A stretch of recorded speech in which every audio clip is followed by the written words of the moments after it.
Hello guys, welcome in revisionary lecture class. Today in this revisionary lecture class I am going to discuss about program instruction. It is very important topic. बहुत से questions आते हैं इससे related और जो major चीजें हैं उसको हम एक रिवीजन करते हुए डिस्कस करते हुए चलते हैं. बाकी एक बार आप लोग बुक से अच्छे से रीडिंग कर लीजिएगा. प्रोग्राम इंस्ट्रक्शन, इसको हिंदी में अभिक्रमित अनुदेशन कहते हैं.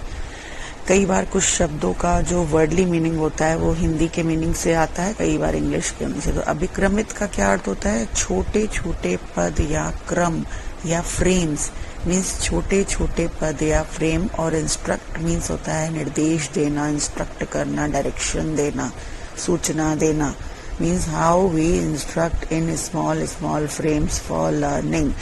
जैसे जैसे इंस्ट्रक्शन मिलते हैं हम एक एक फ्रेम को सॉल्व करते जाते हैं. मीन्स वैसे वैसे बच्चा कार्य को करेगा. It means the arrangements of small frames and tiny bits of knowledge into the sequence form is called program. जो छोटे छोटे पदों को ज्ञान रूप में हमें सीक्वेंशली दिया जाता है वो प्रोग्राम कहलाता है. And all of this process is called programmed learning. इसको पूरा हम अभिक्रमित अनुदेशन कहते हैं. मीन्स अभिक्रमित अनुदेशन जो होता है, जो लर्निंग मटेरियल होता है और स्टूडेंट होता है उसके बीच में होने वाली प्रक्रिया है. Interaction between the learning material and the student. ठीक है. और जो ये सारा प्रोसेस चलता है इसको हम प्रोग्राम्ड लर्निंग कहते हैं. और लर्निंग मटेरियल को प्रोग्राम्ड मटेरियल भी कहते हैं. तो किसी भी लर्निंग मटेरियल को स्टेप्स वाइज चलना या चेन में चलना या क्रमित पदों की श्रृंखला में चलने को व्यवस्थित करने वाली जो प्रोसेस होती है उसे हम प्रोग्राम्ड लर्निंग कहते हैं. सबसे पहले इसको स्टार्ट किया था 1920 में सिडनी एल प्रेसी ने. एक टीचिंग मशीन उन्होंने बनाई थी. एक ऐसी मशीन जिसमें बालक स्वयं सीखता है, अपने आप सीखता है. जब उस आगे सीखता जाता है तो उसको रीइंफोर्समेंट मिलता जाता है और वो आगे सीखता जाता है. और इसमें ही आगे काम किया B.F. स्किनर ने. तो प्रोग्राम्ड लर्निंग में मेजर नाम किसका आता है? B.F. स्किनर का. 1950 के टाइम पर इन्होंने कहा कि एक सेल्फ टीचिंग मशीन बनाई, स्व शिक्षण मशीन इन्होंने प्रयोग की, जिसका मतलब था स्वयं से पढ़ना, स्वगति से सीखना, अपने आप सीखना, जिसे प्रोग्राम इंस्ट्रक्शन बाद में नाम दिया गया. Means self learning through small frames and if we are right then reinforced. It is totally child centered. It is an individual technique. छात्र केंद्रित होती है, व्यक्तिक होती है, अपने आप बच्चा सीखता है. Student are given immediate feedback. तुरंत का तुरंत रीइंफोर्स करके उसको इमीडिएट फीडबैक मिल जाता है. अब आते हैं प्रोग्राम इंस्ट्रक्शन के टाइप्स पर, जो जिससे बहुत से क्वेश्चंस आते हैं. टाइप्स क्या हो गए? सबसे पहला आ गया लीनियर प्रोग्राम इंस्ट्रक्शन. तो जो स्किनर है उन्होंने बात की थी स्पेशली लीनियर प्रोग्राम इंस्ट्रक्शन की.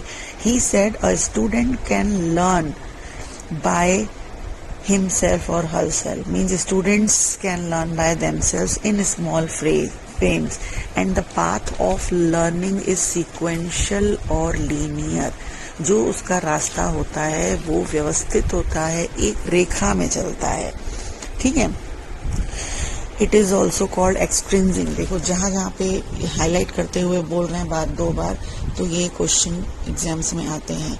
एक्सट्रिंजिंग या वाई इंस्ट्रक्शन इसको बोलते हैं.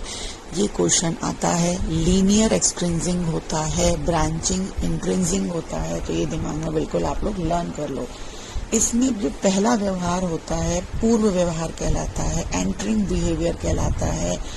मीन्स जो प्री नॉलेज बेस्ड होता है, यानी कि पहला क्वेश्चन इस तरीके से होगा कि आपको जो सूचना दी जा रही है उसके बाद वो क्वेश्चन पूछा जा रहा है तो आप उसके अंदर एंटर करते हैं. देन उसमें रिस्पॉन्स करता है स्टूडेंट एंड आफ्टर रिस्पॉन्स ही और शी इज रीइंफोर्स्ड. ठीक है. रिस्पॉन्स जो होती है वो रीइंफोर्स्ड की जाती है. मीन्स क्वेश्चन 3 क्रम में चलता है. क्वेश्चन को हम स्टिमुलस या उद्दीपन भी कह सकते हैं. रिस्पॉन्स बच्चा प्रक्रिया करता है, एंड देन रीइंफोर्समेंट। इस तरह से सीक्वेंस चलता जाता है। इसमें 4 तरह के फ्रेम्स दिए जाते हैं: introductory frames, teaching frames, practice frames और टेस्टिंग फ्रेम्स। तो ये दिमाग में रखिएगा क्योंकि इससे क्वेश्चन दोनों साल आया है।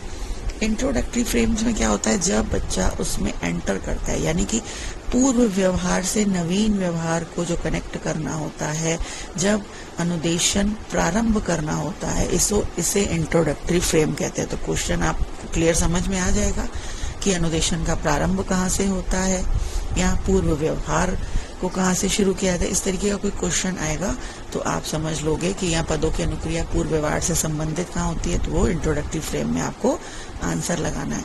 टीचिंग फ्रेम क्या होता है, इसमें मीन्स बच्चे को टीचिंग करनी होती है, एक नया ज्ञान या व्यवहार प्रदान किया जाता है, यानी कि कुछ सूचनाएं दी जाती हैं, उसके बाद वो उसमें मतलब क्वेश्चन का आंसर देता है।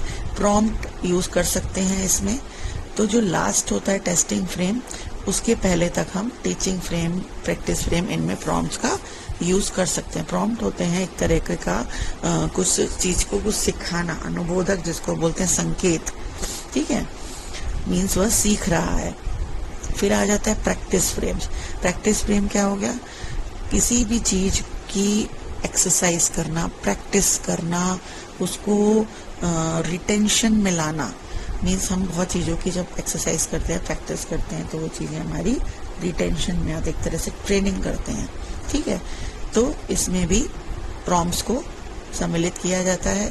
नेक्स्ट लास्ट आता है टेस्टिंग फ्रेम्स। टेस्टिंग फ्रेम का मतलब होता है शिक्षण और अभ्यास जो पद थे, यानी कि टीचिंग और जो प्रैक्टिस जो इसके फ्रेम्स थे, उससे छात्र ने कितना सीखा है।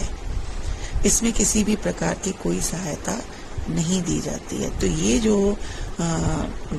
लीनियर प्रोग्राम इंस्ट्रक्शन है वो 4 भागों से होकर गुजरता है। तो पूर्व व्यवहार से अंतिम व्यवहार, जो लास्ट इसका होता है, इसे हम बोलते हैं अंतिम व्यवहार।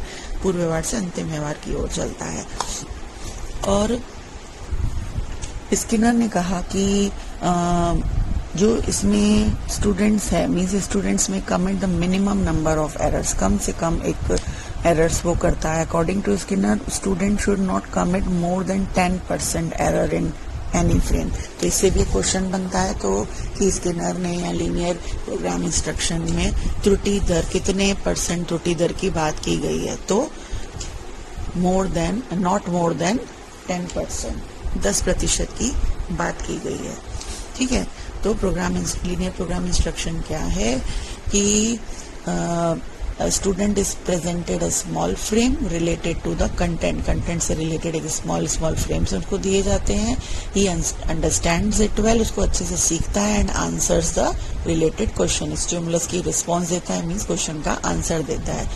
Then if his response was right और रॉन्ग, तो उसकी रिस्पॉन्स अगर राइट है तो उसको वो रीइंफोर्स किया जाता है, मीन्स, और नहीं अगर राइट है तो उसको सीधा मतलब करेक्ट आंसर बता दिया जाता है।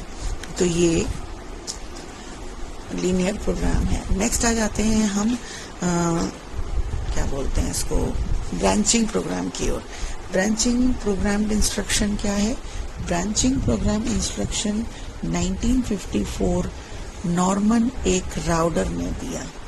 इसको इंट्रिंसिक प्रोग्राम इंस्ट्रक्शन भी कहते हैं। ब्रांचिंग मीन्स बहुत सी ब्रांचेस या शाखाएं, मीन्स जैसे लीनियर है वो एक सीक्वेंस में चल रहा है और इसमें एक ही पार्ट की बहुत सी शाखाएं हैं, यानी कि इसमें multi choices questions, objective questions जिसके मल्टीपल आंसर्स होते हैं, चॉइसेस होती हैं, उसका यूज किया जाता है। और लीनियर में क्या था, एक सीक्वेंस में चल रहे थे, मीन्स एक तरह से अगर हम उसमें इनमें डिफरेंस देखना चाहें तो उसमें वन वर्ड आंसर की बात की गई और उसमें मल्टी चॉइसेस की, जिसकी बहुत सारे फ्रेम्स होते हैं, बहुत सी शाखाएं होती हैं।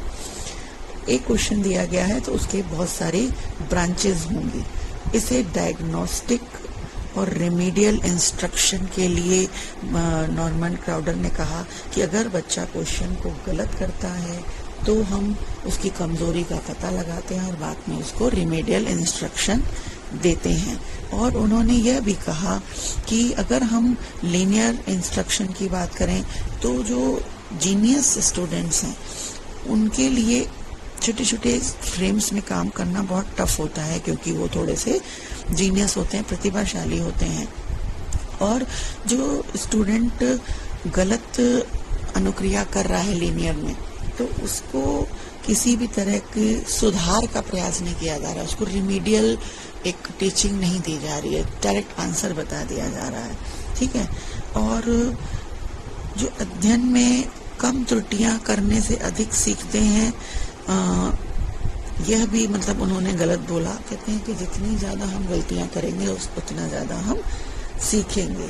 तो इस तरह से इन्होंने बहुत सी बातें जो थी लीनियर से अलग कही। तो नॉर्मन ए क्राउडर ने 1954 में यूएसए में इसका डेवलपमेंट किया। उन्होंने कहा कि एक जो ट्रेनर होता है या स्टूडेंट है, वो एक ऑब्जेक्ट, ये टूल की सहायता से अच्छा सीख सकता है। और जब वो सीखता है तो जहाँ पे उसको समस्या आती है तो हम उसकी कमजोरी का पता लगा सकते हैं और कमजोरी के आधार पर कमजोरी को मीन्स यानी कि इसको कमजोरी को देख सकते हैं, डायग्नोज कर सकते हैं, और आफ्टर डायग्नोशन हम उसमें रेमेडियल टीचिंग दे सकते हैं। इन्होंने कुछ प्रिंसिपल्स की बात की। फर्स्ट तो इन्होंने कहा कि जो स्टूडेंट्स रॉन्ग रिस्पॉन्सेस कर रहे हैं तो वो कभी भी लर्निंग में बाधा नहीं, ऑब्स्टेकल नहीं उत्पन्न करती है, क्योंकि स्टूडेंट्स को गलत अनुक्रिया करने से उसकी कमजोरी पता चलती है और उसका हम मतलब जान पाते हैं कि यहाँ पर कमी है। तो गलत अनुक्रिया कभी भी इस लर्निंग में कभी भी ऑब्स्टेकल नहीं होती है। गलत करने से, गलतियां करने से या त्रुटियां करने से बालक अधिक सीखते हैं। दूसरा इन्होंने जो थ्योरी बताई, पहले में इन्होंने गलती की बात बताई कि उसकी कमजोरी का पता चलता है। दूसरे में इन्होंने कहा कि जो हमें उसकी कमजोरी पता चली तो हम उसके निदान के लिए तुरंत उपचार दे सकते हैं, उसमें सुधार कर सकते हैं। एंड थर्ड इन्होंने बोला कि जो लर्निंग है उसको हम इफेक्टिवली इजी गोइंग सीख सकते हैं। मतलब कोई भी चीज हम जो है लर्निंग, इस ह्यूमन बीइंग अच्छे से लर्निंग कर सकता है, इजी गोइंग, डायरेक्टली, प्रत्यक्ष रूप से। फिर नेक्स्ट इन्होंने बोला कि स्टूडेंट ने सीखा है या नहीं सीखा है, या वो रुचि ले रहा है, कैसे सीखता है, ये इसको इन्होंने बहुत ज्यादा मतलब इम्पोर्टेंस दी। इसलिए उन्होंने लास्ट में ये बोला कि सही अनुक्रिया करने के लिए उसको किसी भी तरह का कोई प्रॉम्प्ट या संकेत नहीं दिया जाता है। जो क्वेश्चंस होते हैं वो विदाउट प्रॉम्प्ट्स होते हैं, उनसे कोई संकेत नहीं दिया जाता है, उससे चॉइसेस में दिए जाते हैं। चॉइस दी जाती है, ए हो सकता है कि बी हो सकता है कि सी हो सकता है, डी होता है, यानी कि विभेदीकरण को इसमें बढ़ावा मिलता है, उसे डिस्क्रिमिनेशन की आदत होती है। क्राउडर ने कुछ ऐसे फंडामेंटल लॉज या प्रिंसिपल्स बताए जिसमें इन्होंने कहा कि जो एक्सपोजिटरी अनुदेशन है, ये जिसमें हम कंटेंट को ओवरऑल यूनिट्स में डिवाइड करके प्रेजेंट करते हैं, तो एक इकाई जो होती है वो एक साथ चलती है, उसकी व्याख्या एक साथ की जाती है, उसको छोटे छोटे पदों में बांटकर हम सूचना को नहीं देते हैं। ठीक है। दूसरा इन्होंने बताया कि जो निदानात्मक है, डायग्नोसिस है, हम ये मान के चलते हैं कि जो उसने ऑब्जेक्टिव क्वेश्चंस हैं उसका अगर आंसर गलत दिया है तो वो अगली फ्रेम पर ना जाकर उसको हम वापस होम पेज पर ले आते हैं ताकि उसको सूचना को फिर से पढ़े और फिर से उसको सही आंसर दे, यानी कि रॉन्ग पेज पर जाकर उसको सही करना होता है। फिर वही बात हो गई, रॉन्ग पेज पे जाके उसको पढ़ के सूचना को सही करना होता है, तो वो उसका रिमेडिएशन हो गया। ठीक है। तो ये 3 प्रोसेस से होकर गुजरता है, तो इसे हम व्याख्यात्मक अनुदेशन भी कहते हैं, निदानात्मक भी कह सकते हैं, और उपचार, यानी कि निदान और उपचार की बात जहाँ की गई वो समझ लो, ब्रांचिंग आप लगा देना। मैं बार बार इसीलिए चीजें रिपीट कर रही हूँ कि ऐसे क्वेश्चंस एग्जाम में आए हुए हैं। ठीक है। अब इसका एक स्ट्रक्चर देख लेते हैं। इसमें स्ट्रक्चर में क्या होता है कि स्मॉल स्टेप्स में न रखकर इसको पूरे लेसन को एक यूनिट वाइज रखा जाता है। इसमें एक पद का आकार, यूनिट मीन्स ऐसा नहीं कि पूरा लेसन एक साथ दे दिया, उसको यूनिट वाइज डिवाइडेड कर दिया, यानी कि पैराग्राफ होते हैं बड़े बड़े, उसका आकार बड़ा होता है, 1 या 2 पैराग्राफ से लेकर 1 पेज तक भी हो सकता है। तो इसे जो एक कहते हैं कि सीक्वेंस में ना रखकर इसको एक स्क्रम्बल्ड, इसमें एक क्वेश्चन और बन जाता है, इसमें जो कंटेंट दिया जाता है इसको एक हम स्क्रैम्बल्ड टेक्स्ट भी कहते हैं। ये भी क्वेश्चन आ सकता है, तो ध्यान दीजिएगा।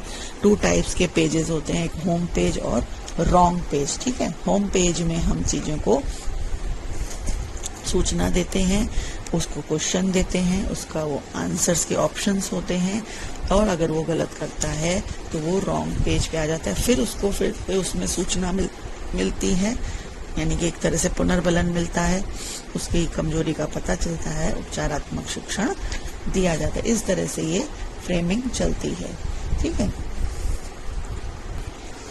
और क्राउडर ने जो उसकी बात की, त्रुटियां करने की, मीन्स एरर्स की जब बात की, तो उन्होंने कहा कि जो भी स्टूडेंट मीन्स जो इस फ्रेम को करते हुए चलते हैं, तो जो इसका एक मानदंड है 90 आउट ऑफ 90, तो त्रुटि एरर कम से कम उसमें 20% से ज्यादा होनी चाहिए। उन्होंने क्या कहा था लीनियर में 10% से कम, और इन्होंने क्या कहा 20% से ज्यादा, यानी कि इनका मानना था कि जो ह्यूमन बीइंग है या स्टूडेंट है, बालक है, वो त्रुटियां कर करके ही सीखता है, और त्रुटियां करना, गलतियां करना, एरर्स करना कभी भी इसमें एक बाधा नहीं उत्पन्न करती हैं। लास्ट आ